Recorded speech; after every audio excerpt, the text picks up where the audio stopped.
Pois é, se não fosse o acampamento Shalom, de verdade eu não sei o que teria sido de mim, né? Ambiente que eu consagrei minha vida, que conheci a Vitória, onde eu casei, inclusive, né? E pegar esse gancho da minha infância, para a gente começar aqui a palavra de hoje. Quando eu era criança, eu ficava impressionado com o poder de prever o futuro que a minha mãe tinha, ou tem. As mães, elas têm vários poderes, né? E tem vários poderes de antecipação, inclusive. Por exemplo, leva o guarda-chuva. Não, mãe, leva o guarda-chuva. Aí o que acontece? Mãe, cadê, sei lá, o meu óculos? Eu não estou achando meu óculos, mãe. Se eu for aí, eu vou achar. E aí a mãe vai lá, e o que acontece? Ela acha. Tinha um poder de antecipação específico, que eu fui entender só agora como funciona. Toda vez que ela via uma criança pequena ou um bebê, dando gargalhada, né, se divertindo, correndo, pulando incontrolavelmente, ela falava assim: fica vendo, daqui a pouco essa criança vai começar a chorar. E aí o que acontecia? A criança estava rindo, brincando, pulando, e aí do nada, repentinamente, foi para o extremo oposto. E quando eu era criança, e aí minha mãe falava isso, eu ficava, oxe, mas como assim ela sabia que isso ia acontecer? E aí depois que eu fui entendendo, e agora eu vejo isso quase todo dia. O Noah está gargalhando, correndo, rolando, e aí começa a perder o controle, bate a cabeça, começa a chorar.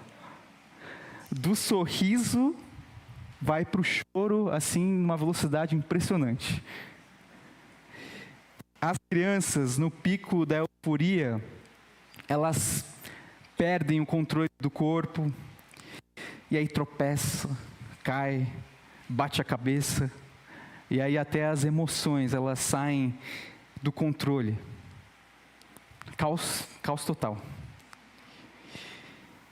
E agora talvez vocês já devem ter entendido onde que eu quero chegar com esse sermão. Janeiro está acabando, é o último domingo do mês, mas ainda nós estamos em clima do começo do ano, certo? Alguns aqui nem voltaram a estudar ainda, estão de férias aproveitando. E aí, projetos novos, metas novas, sonhos, mudanças, até mesmo para alguns, dúvida, desânimo, ou mesmo frustração. Seja o que for, a gente está no começo ainda e ainda há tempo. E o Senhor nos convida nessa manhã a realinhar as nossas motivações, nossas emoções, para que a gente tenha convicção que o controle não está em nossas mãos, mas está nas mãos dEle. Amém? Muitas vezes, ou a maioria do tempo, a vida é uma montanha russa mesmo.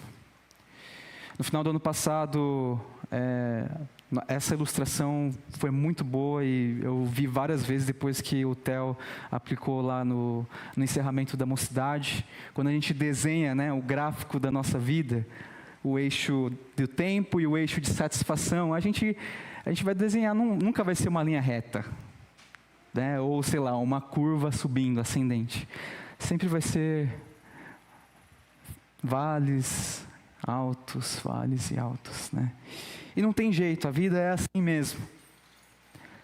Mas nós temos a possibilidade de ter raízes profundas da nossa fé em Cristo.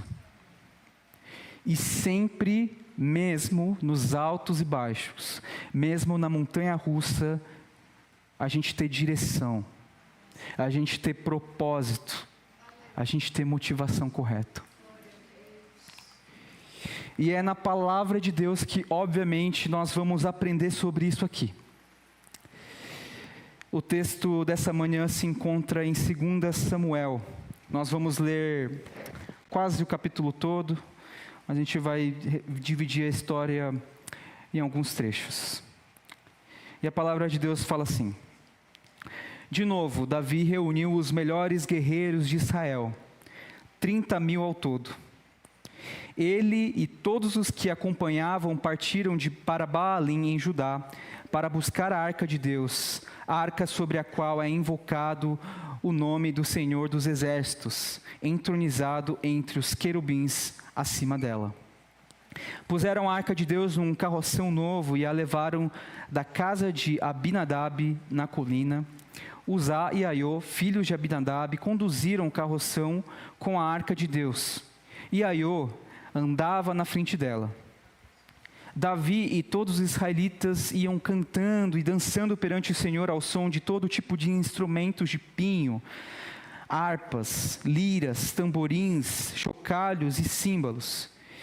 Quando chegaram à eira de Nacon, Uzá esticou o braço e segurou a arca de Deus, porque os bois haviam tropeçado. A ira do Senhor acendeu-se contra Uzá por seu ato de reverência. Por isso Deus o feriu, e ele morreu ali mesmo, ao lado da arca de Deus. Davi ficou contrariado porque o Senhor em sua ira havia fulminado Uzá. Até hoje aquele lugar é chamado Perez Uzá. Deus, nós acabamos de ler a Tua palavra aqui. E nós pedimos para que o Senhor abra os nossos corações, torna os nossos ouvidos sensíveis, não à voz do Daisky, mas à voz, a Tua voz. Queremos ser encontrados por Ti, queremos ser confrontados se necessário, Deus. E queremos estar disponíveis para que isso aconteça e a Tua igreja seja edificada, em nome de Jesus. Amém. Nesse contexto, Davi já era rei de Israel. Ele está estabelecendo o seu reino. E a arca que havia sido capturada pelos filisteus foi recuperada e agora poderia ser levada para Jerusalém. Então, não era à toa que Davi e todo o povo, eles estavam cantando, dançando ao som de diversos tipos de instrumentos, né? E aqui o autor ele faz questão de até listar os tipos de instrumentos, para mostrar o tom da alegria e da celebração que eles estavam vivendo naquele momento. O símbolo mais tangível da presença de Deus, o que marcava a aliança do povo com Deus, estava retornando então ao seu povo, marcando um novo tempo de restauração espiritual. Simboliza também a unificação do povo, do reino. Então o reino que estava dividido, o reino que estava quebrado espiritualmente, que passou pelo tempo de Juízes, que logo logo a gente vai chegar na leitura anual, que passou pelo reinado caótico do rei Saul. Então estava nesse momento agora, de esperança, de renovação da sua identidade como povo escolhido de Deus. Então é um fato ali que era de muita alegria, muita celebração, um ar de esperança, renovo, empolgação. Vocês estão conseguindo pegar aqui o tom, né, do momento? Mas aí a palavra ela descreve um fato catastrófico e que acontece muito rápido, né? Eles cometem dois erros. O primeiro, eles colocam a arca numa carroça. A lei de Deus, ela era clara nos detalhes mais minuciosos quanto à adoração, quanto à consagração, enfim, os detalhes, os menores que tinham, inclusive sobre o transporte da arca. Ela deveria ser transportada por levitas, usando varas, que eram construídas de formas específicas, que eram passadas então nas argolas, nas laterais da arca, e assim Deus ele prescreve, desde a construção da arca, como que ela deveria ser transportada. E o segundo erro, que é consequência do primeiro, usar com uma boa intenção, não dá para a gente falar que usar ele errou na sua intenção de pegar a carroça, mas ele fez do jeito errado. Ele toca na arca. Os bois tropeçaram e Uzá, com a melhor intenção de todas, ele estende a mão para evitar que a arca caísse, e aquele contato é mortal. E a lei era clara, Números 4:15, fala assim: quando Arão e seus filhos terminaram de cobrir os utensílios sagrados e todos os artigos sagrados, e o acampamento estiver pronto para partir, os coatitas virão carregá-los, mas não tocarão nas coisas sagradas. Se o fizerem, morrerão.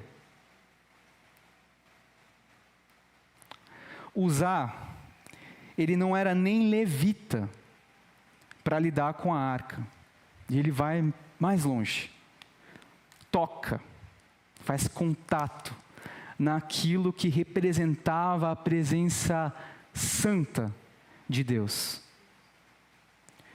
Um contato que não por falta de aviso e ordem de Deus, foi instantaneamente fatal.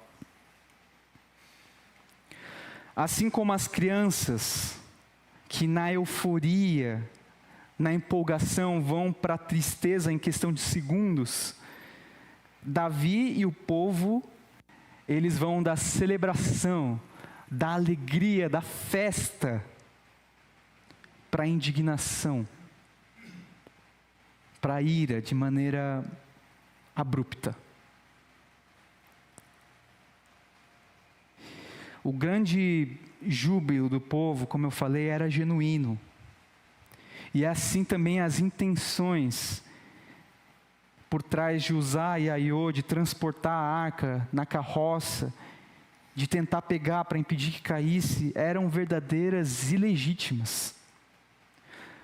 Mas a adoração, a aproximação de Deus, ela tinha uma maneira certa de se fazer, que foi estabelecida pelo próprio Deus, e que naquele momento foi quebrada e desobedecida. A euforia, a empolgação sem o devido zelo, tornaram-se perigosas, e assim levou à distração do que é inegociável, e revelou santidade de Deus e seriedade do preço da falta de reverência.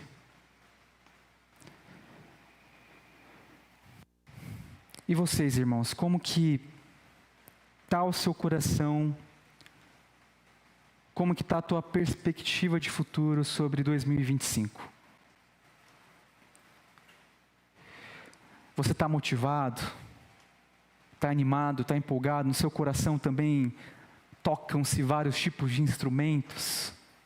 Seu coração está cantando alegre? Projetos, sonhos novos? Ou será que você está desanimado, desmotivado? Agora você está no vale. Como que está o seu coração?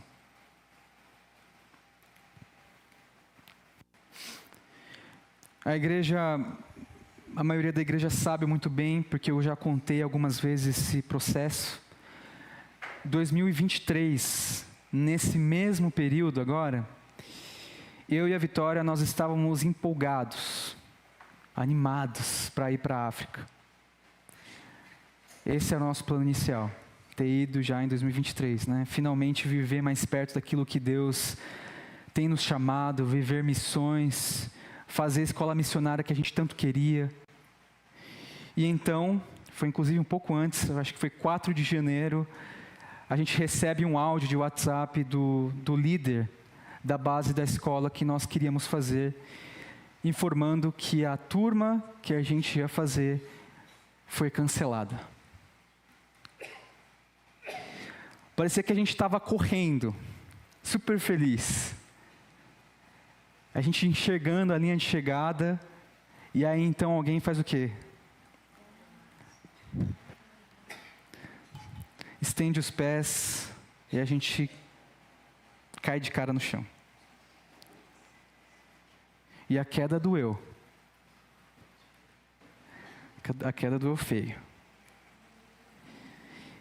Só para ter uma noção, em 2 anos de casamento, 7 anos de relacionamento com a Vitória, essa foi a primeira vez que a gente teve uma discussão de ter que erguer a voz. A frustração do sonho interrompido desencadeou até uma briga que nunca tinha acontecido. Não nesse nível.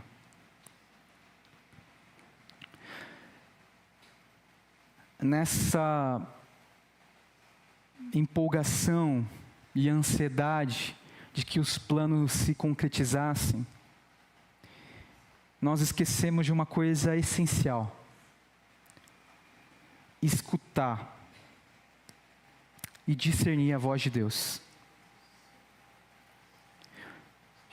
Olhando agora para trás e vivendo um plano melhor ainda,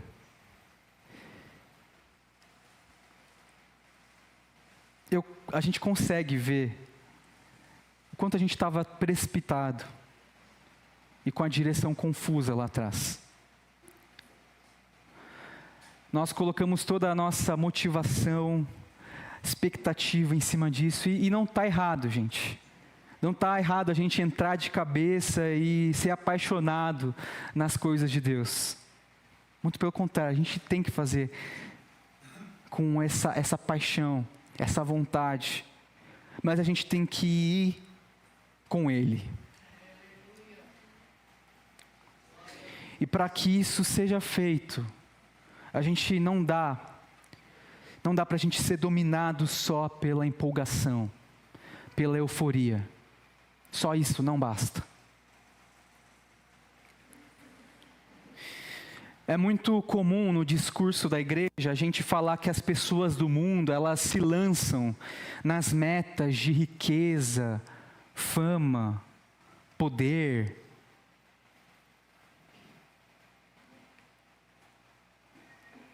E mesmo alcançando, essas pessoas acabam caindo em buracos profundos, de dor, vazio, pecado e até morte, né? É comum a gente falar esse tipo de coisa. Só que nós, crentes em Jesus Cristo, filhos de Deus, povo escolhido, nós também estamos suscetíveis a nos lançar em planos que aparentemente são bons, ou que de fato são bons, mas na empolgação nós ficamos surdos e cegos para a palavra de Deus, para a vontade de Deus. A gente fica animado, por exemplo, de servir no ministério da igreja, e aí quer fazer o melhor, quer fazer mais rápido, mais eficiente. E a gente olha para trás, a gente esquece que tinha outros irmãos também tentando te ajudar, tentando fazer a mesma coisa, e você acabou passando por cima deles. E aí machuca, magoa,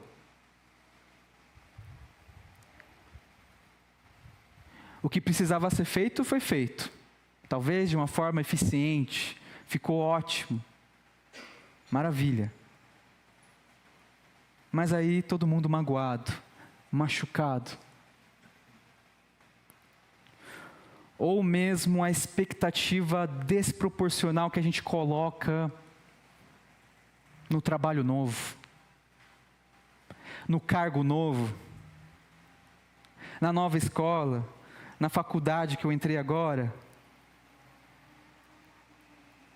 ou mesmo no novo relacionamento que eu comecei, ou no novo relacionamento que eu ainda estou esperando que aconteça.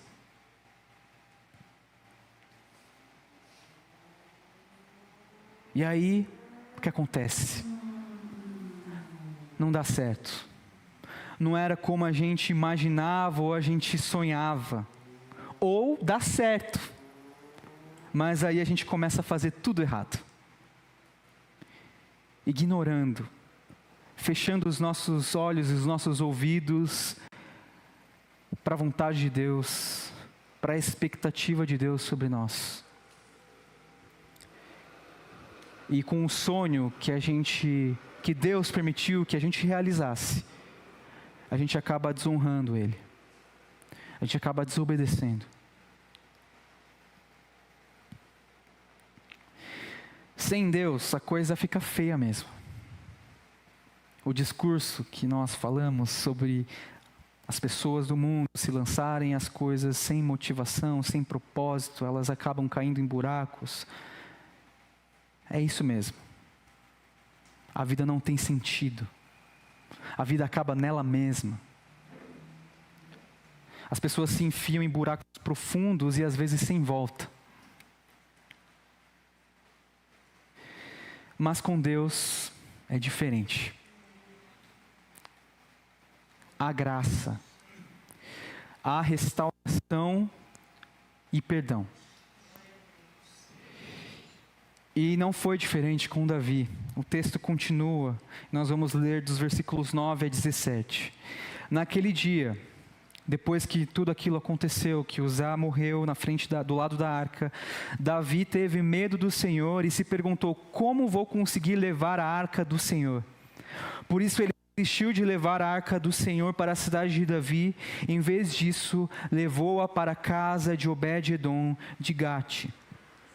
A arca do Senhor ficou na sala dele por 3 meses, e o Senhor o abençoou e a toda a sua família. E disseram ao rei Davi: o Senhor tem abençoado a família de Obed-edom e tudo o que ele possui, por causa da arca de Deus. Então Davi, com grande festa, foi à casa de Obed-edom e ordenou que levasse a arca de Deus para a cidade de Davi. Quando os que carregavam a arca do Senhor davam 6 passos, ele sacrificava um boi e um novilho gordo. Davi, vestindo o colete sacerdotal de linho, foi dançando com todas as suas forças perante o Senhor, enquanto ele e todos os israelitas levavam a arca do Senhor ao som de gritos de alegria e de trombetas. Aconteceu que, entrando a arca do Senhor na cidade de Davi, Mical, filha de Saul, observava de uma janela. E ao ver o rei Davi dançando e comemorando perante o Senhor, ela o desprezou em seu coração. Eles trouxeram a arca do Senhor e a colocaram na tenda de Davi, que Davi lhe havia preparado. E Davi ofereceu holocaustos e sacrifícios de comunhão perante o Senhor. A morte de Uzá, só por encostar na arca, desencadeia um medo. Outras versões falam que Davi irou-se, mas um temor a Deus. A palavra fala: Davi teve medo do Senhor. O fato repentino e abrupto foi um lembrete para Davi da santidade de Deus. E que era impossível se aproximar de Deus sem respeitar as instruções reveladas por Deus. Então Davi, ele interrompe o processo de transporte da arca. E ele se pergunta assim: como que eu vou continuar fazendo isso? Como que eu vou transportar a arca? E aí a arca então fica parada na casa de Obed-edom por 3 meses. Período que a presença de Deus abençoa a família de Obed-edom. Mas também o tempo que a gente consegue imaginar que Davi ele ficou pensando, buscando solução para que ele pudesse retomar então o transporte da arca da maneira correta. No relato de 1 Crônicas 15, 11 a 15, nós vemos como isso se sucedeu. Então Davi convocou os sacerdotes Zadok e Abiatar e os levitas Uriel, Asaías, Joel, Semaías, Eliel e Aminadab. E lhes disse: vocês são os chefes das famílias levitas. Vocês e seus companheiros levitas deverão consagrar-se e levar a arca do Senhor, o Deus de Israel, para o local que preparei para ela. Pelo fato de vocês não terem carregado a arca na primeira vez, a ira do Senhor nosso Deus causou destruição entre nós. Nós não o tínhamos consultado sobre como proceder. Então, os sacerdotes e os levitas se consagraram para transportar a arca do Senhor, o Deus de Israel. E os levitas carregaram a arca de Deus apoiando as varas da arca sobre os ombros, conforme Moisés tinha ordenado, de acordo com a palavra do Senhor. A história, ela poderia ter acabado ali, quando Uzá morreu. Davi poderia ter simplesmente sido tomado pelo medo, pela ira, e desistido da arca. Fala assim: meu Deus, isso aqui é coisa demais para mim. Ninguém dá conta dessa santidade. Deixa quieto. Mas Deus encheu Davi de um temor, que assim levou a ele até uma reverência, uma humildade, de reconhecer: a gente não consultou a Deus como proceder. E agora a gente vai fazer o certo.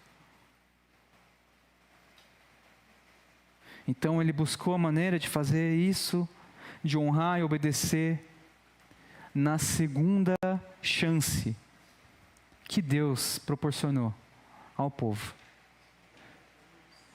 E assim Deus faz, Ele restaura a adoração equivocada, movida pela euforia, e agora transformada em renovação, em adoração correta, adoração santa. Depois de uma disciplina e uma criança, os pais e os filhos entendem muito bem o que é isso, né? A gente imagina que a criança, ela, depois que ela sai do quarto, com as lágrimas nos olhos, a gente imagina que ela vai brincar meio contida. Ela vai, fazer as coisas assim com calma. Talvez nem vai brincar mais, vai ficar meio chateada.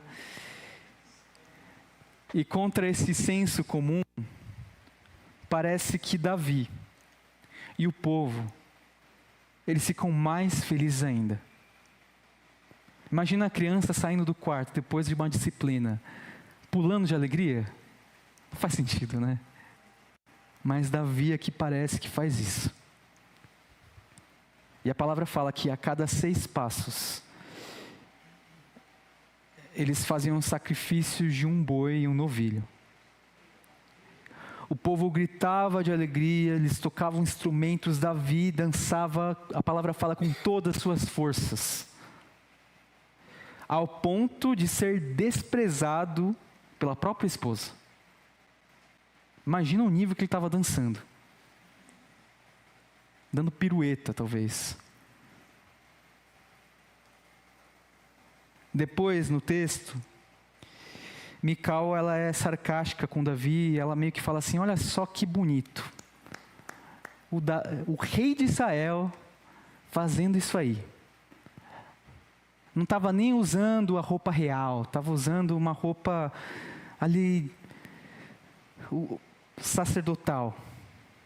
Você estava daquele jeito ali, para frente, na frente dos servos, das escravas. E aí Davi, ele responde, 2 Samuel 6, 21 e 22. Davi disse a Mical: foi perante o Senhor que eu dancei, perante aquele que me escolheu em lugar de seu pai ou de qualquer outro da família dele, quando me designou soberano sobre o povo do Senhor, sobre Israel, perante o Senhor celebrarei, e me rebaixarei ainda mais e me humilharei aos meus próprios olhos, mas serei honrado por essas escravas que você mencionou.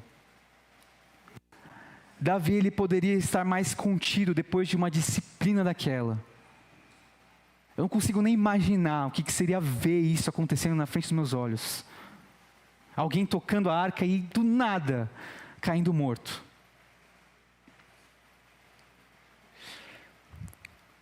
E Davi ficou abalado, né?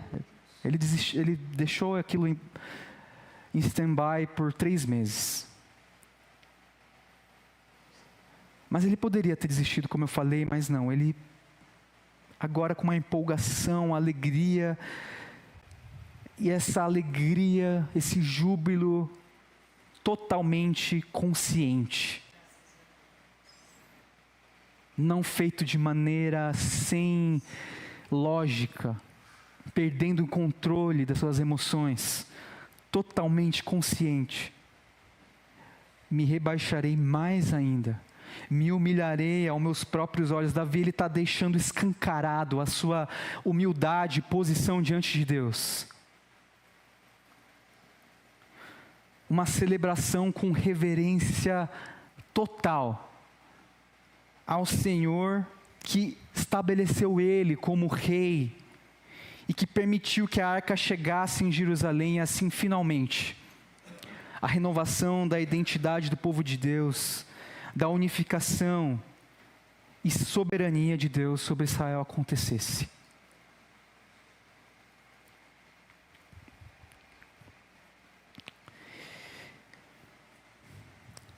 Como eu disse, hoje eu acredito e tenho absoluta convicção que eu estou no melhor lugar que Deus poderia me colocar. Eu e a minha família. 2023, nossos planos foram frustrados, mas veio coisa melhor ainda. Hoje, eu posso dizer que eu sou pai. Hoje eu aprendi um pouquinho mais sobre ser sacerdote, sobre ser homem da minha casa. Da mesma forma, a Vitória, ser mulher, ser mãe, sermos família. A nossa perspectiva do Evangelho mudou completamente. Agora mais maduros. E eu fico... É difícil a gente fazer isso. A gente nunca vai saber como seria se a gente tivesse ido em 2023. Mas eu fico pensando, caramba, 2023. Depois de toda essa bagagem que Deus me deu. Lá atrás eu estaria muito mais sem conhecimento, imaturo. Agora só com a Vitória eu estaria livre e solto. Eu poderia entrar de cabeça sem pensar 2 vezes na escola missionária, nas missões.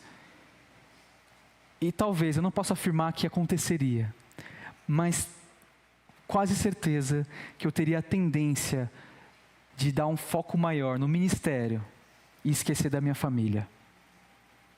E aí quando eu tivesse filho lá em missões, eu talvez não saberia dar foco à minha família. Não saberia dar prioridade à criação dos meus filhos. E agora, hoje, indo nesse ano, eu tenho mais certeza que quando eu me dedicar a missões, quando eu me dedicar ao ministério, eu farei com o maior zelo possível.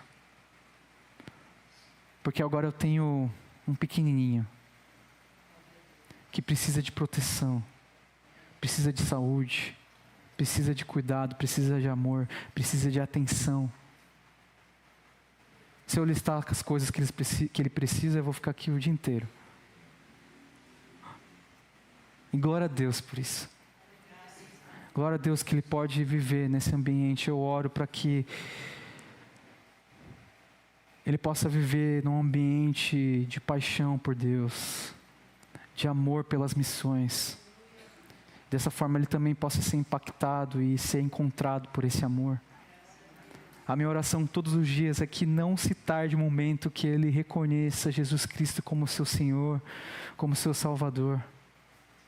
E que ele use a minha vitória para que isso aconteça.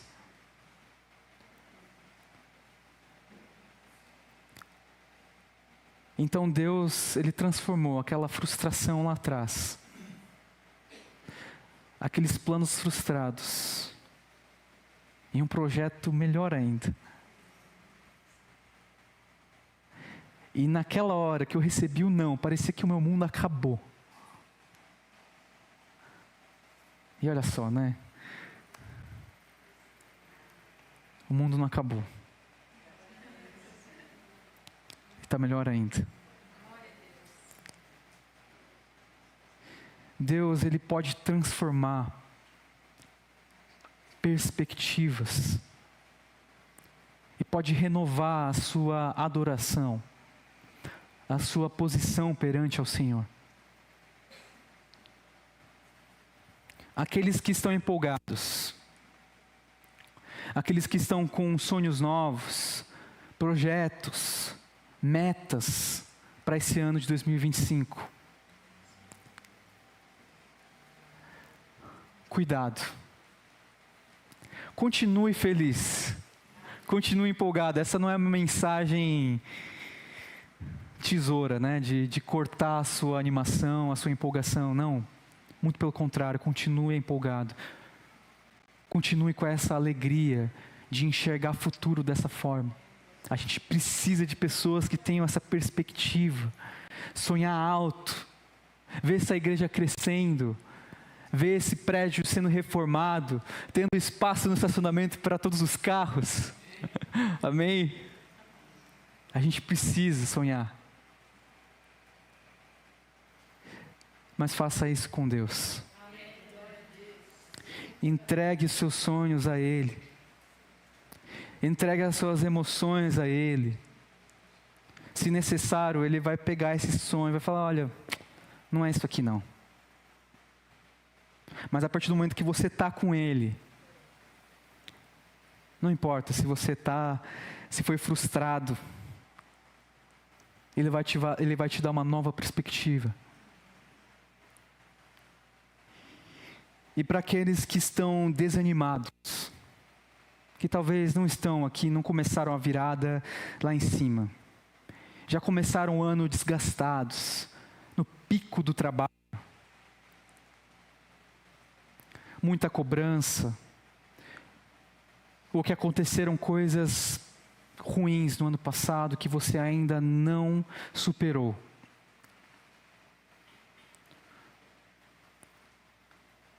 Há uma nova perspectiva para a sua história também.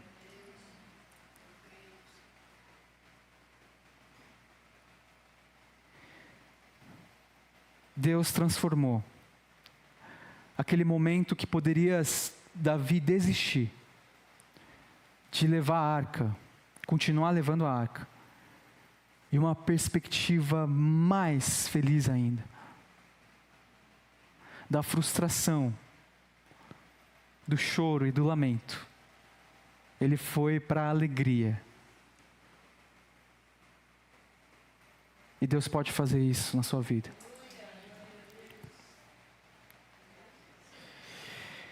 Salmo 139, 6 a 10. Tal conhecimento é maravilhoso demais para mim. É tão elevado que não o posso atingir. Para onde me ausentarei do teu espírito? Para onde fugirei da tua face? Se subo aos céus, lá estás. Se faço a minha cama no mais profundo abismo, lá estás também. Se tomo as asas da alvorada e me detenho nos confins dos mares, ainda ali a tua mão me guiará, e a tua mão direita me susterá. Notem que eu poderia fazer muito bem dessa mensagem uma teologia do coach. Eu poderia falar assim: sua vida vai transformar daqui para frente, você não vai andar mais em montanha russa, vai ser uma curva crescente o tempo todo, para o infinito. Não. A palavra de Deus fala: se eu subo aos altos céus, lá estás. Mas, se eu for a minha cama, se faço a minha cama no mais profundo abismo, lá estás também. Irmãos, o abismo, ele existe. Existe o alto, existe a esperança, mas existe um momento de desânimo, de frustração também. Não vai deixar de existir, irmãos. Enquanto a gente estiver aqui, enquanto a gente não estiver com o Senhor nos céus, a gente vai viver esses momentos. Mas a mensagem de hoje é para reforçar que Deus está em todos esses momentos.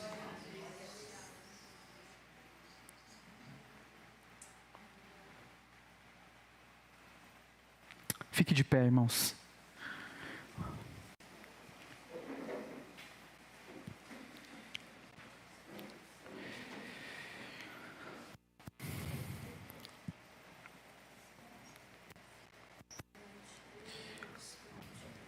O encorajamento dessa manhã é para que você tenha essa perspectiva, não para benefício próprio, mas para que Deus seja glorificado, para que Deus seja conhecido. Você, no momento de empolgação, de alegria e novas perspectivas, sendo exemplo, sendo referência. Mas você que está no desânimo, na falta de esperança, no momento de tristeza, você também seja referência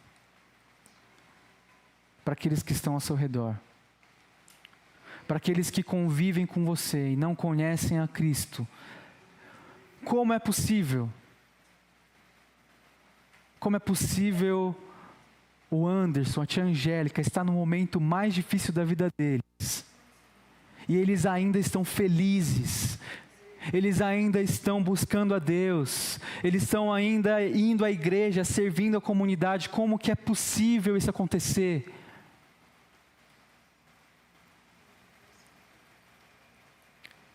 A oração nessa manhã é para que isso seja possível na sua vida, em nome de Jesus.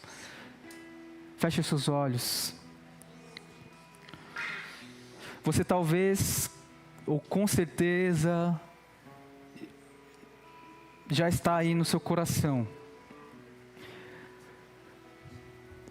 com a plena convicção do momento que você está vivendo hoje, seja de frustração ou de empolgação.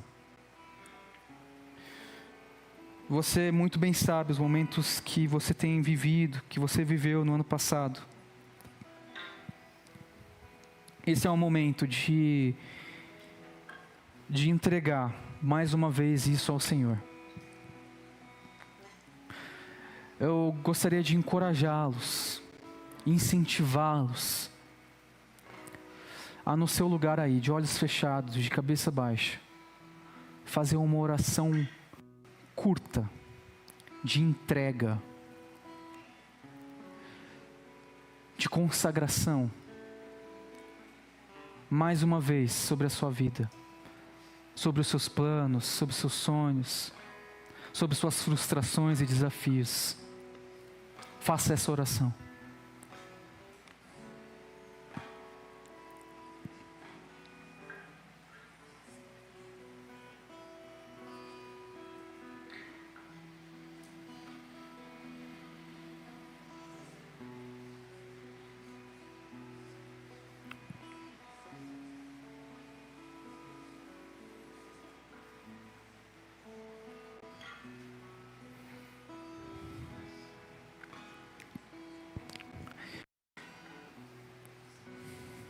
Ó Deus santo, Deus gracioso, maravilhoso, nosso Rei, nosso Senhor. Nós temos a certeza que o Senhor ouviu a cada oração aqui sincera e genuína, Pai, dos nossos irmãos. Pai, para aqueles que estão empolgados, animados com o ano de 2025, eu oro para que esse ano seja de fato o melhor ano de suas vidas. Eu oro para que o Senhor os faça prosperar na saúde, relacionamentos, no trabalho, ou até mesmo em recursos, Deus. Eu oro para que isso aconteça, mas isso aconteça debaixo da Tua proteção, debaixo da Tua graça, Deus. E isso não aconteça, Senhor, para benefício próprio, mas para o Teu reino. Que pessoas sejam abençoadas também por essas bênçãos que serão derramadas a esses irmãos, Deus. E que essa empolgação, ela não seja uma empolgação vazia. Ela não seja uma empolgação sem sentido, sem fundamento e sem direção. Mas com a Tua sabedoria, com a sabedoria que vem do alto. Continua a dar ânimo, Deus, mas com reverência ao Rei dos Reis. E para aqueles que estão desanimados, frustrados, precisando de renovo e esperança, eu oro para que isso aconteça. Em nome de Jesus, Deus, tira, Senhor, as correntes, Deus. Tira aquilo que tem pesado na vida desses irmãos, Deus, que tem os impedido de viver mais perto de Ti, Deus. Eu oro para que nessa manhã o Senhor esteja renovando essa paixão, esse amor, esse ânimo, muito mais forte do que jamais foi, Deus. Que esses irmãos possam viver na Tua alegria, Pai, com sonhos novos, perspectivas novas, que vêm do alto, Deus. E assim, Deus, nós oramos para que a igreja possa sempre permanecer na Tua palavra, jamais se desviar, Deus. Eu oro para que essa leitura que nós estamos fazendo juntos, da Bíblia toda esse ano, possa impactar os nossos corações, possa falar, Senhor, forte, Deus, possa nos edificar, Deus. Queremos ser levados para mais longe, para mais perto de Ti, Deus. Eu oro para que essa igreja cresça em edificação, sejamos mais santos, sejamos mais preparados para alcançar mais pessoas, para que o Teu amor possa encontrar mais pessoas, Deus. Então assim eu oro também para que a igreja cresça em número também de pessoas, Deus. Mais pessoas possam ser atingidas pelo Teu amor, Deus, e esse prédio não comporte mais, Deus, o tanto de pessoas que virão e conhecerão a Ti, Deus. E assim eu oro para que a reforma dessa igreja aconteça, Deus. Provisione, Pai, os recursos necessários, Deus, para que possamos ter um espaço melhor e maior para receber mais pessoas, para que a nossa comunidade fique mais confortável, mais impactada e encorajada a alcançar mais pessoas. Em nome de Jesus, vamos continuar adorando, vamos continuar exaltando ao nome do Senhor.